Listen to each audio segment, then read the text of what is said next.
নমস্কাৰ বন্ধু বান্ধৱীসকল, আজি আপোনালোকলৈ আগবঢ়াইছোঁ ৰঞ্জন বৰ্মনৰ এটি হৃদয়স্পৰ্শী অনুভৱ। নাৰী জুয়ে জ্বলাই ছাই কৰে সকলো নিঃস্বাৰ্থত। এই কথা জনাৰ পিছতো মোৰ এই উৎকণ্ঠা, মনত এক অদম্য হেঁপাহ, জুইক এবাৰ বুকুত সাৱটি লোৱাৰ। আপোনাৰ বাবে খুলি দিছোঁ বন্ধ সকলো দুৱাৰ, জাৰি জোকাৰি চাফা কৰিছোঁ এলাল মকৰা জাল।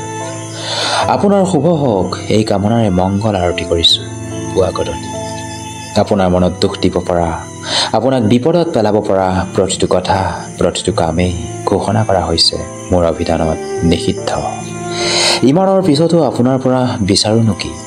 আপোনাৰ হৃদয়ৰ কোনোবা এটা কোণত তিলমান ঠাই, আপোনাৰ সুখৰ অকণমান অংশীদাৰ, দুখত আপুনি চকুলো টুকি ৰখা ৰুমালখন,